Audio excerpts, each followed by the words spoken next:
Alrighty, first things first, please smash that subscribe button. Also, don't forget to hit the little bell so you know when we post any new shopping lists or etc. stuff.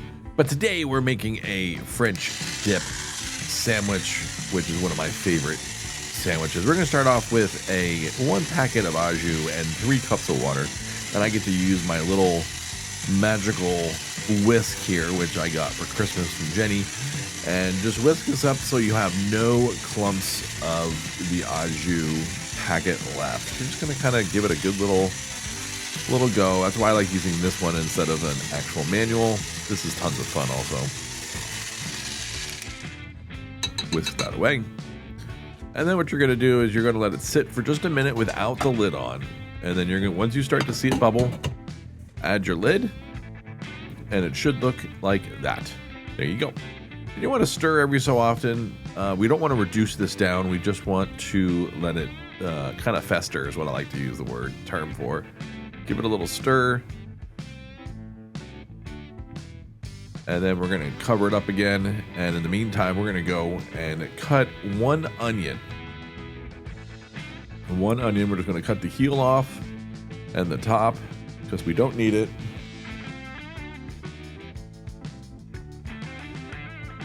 Peel it off. And we want to take the middle guts. We don't want the outside rings, just a little bit of the middle there. That's where all the flavor is. We're going to cut that in half. And then put that in our au jus. Nice boiling au jus there. And then bring that down to a nice little simmer. So probably drop that down to about a 2 or a 3 on your oven there. And at this point, we're going to take our sliced roast beef. Now you want to get some really lean roast beef, kind of get it really rare. So ask at the counter when you go and purchase this, you're looking for rare roast beef. They always give me the option for London broil, but London broil adds extra seasoning to it. So go with roast beef is what you want to use. And put them in as individual slices, just like this. And you're gonna get some small, some large, just clump them all in. Figure about 2 slices per sandwich is what we want to do. Get everything covered in that yumminess down there.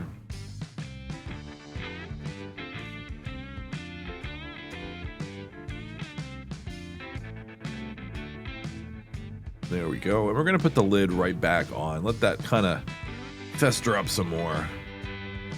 Come back in about 10 minutes and this is where we're at. All right, then we're gonna get our garlic bread ready. That's right, we're doing this on Texas toast garlic bread. Fantastic. 1, 2, 3, 4, 5, 6, 2 sandwiches for each of us in the house. Get the oven started, slide that in. You got about 10 minutes from this point.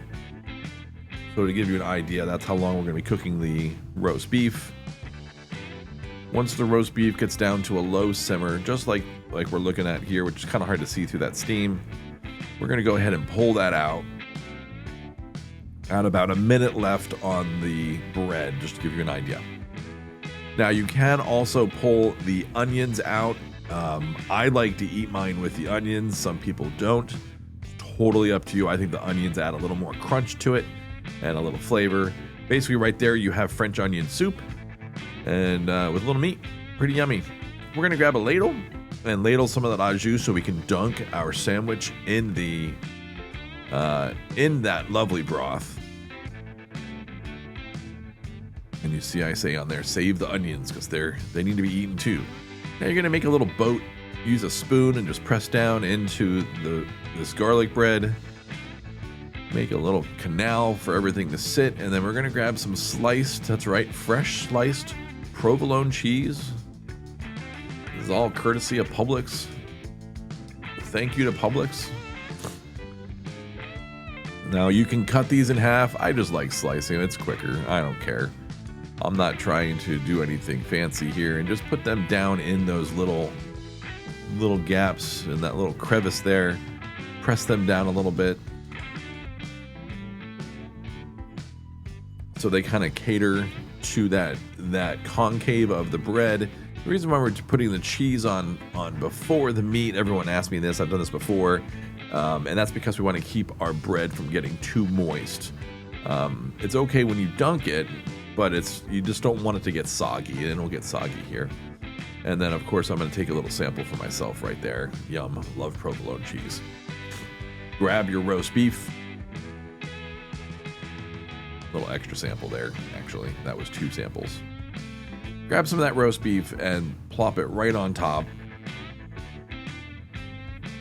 And you want to do about 2 slices each, and you see how the roast beef did shrink up a little bit, so that works great.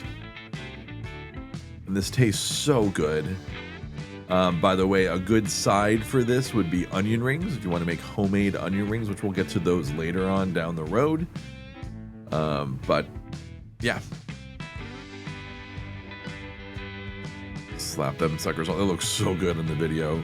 They were so good. Oh my god, this was amazing. Anne ate all of this. I was amazed she actually ate this. She loved it. Plate this sucker up, and then you are good to go.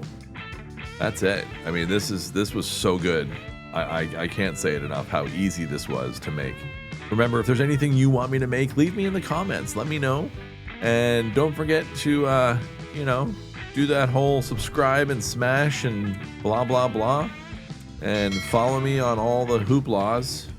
And you can cook like me. Let's do it together and get to a point where we can have tons of fun every single week. So this is Adam's French dip sandwich on Texas toast. Phenomenal yumminess. I will see you guys next time. As always, deuces.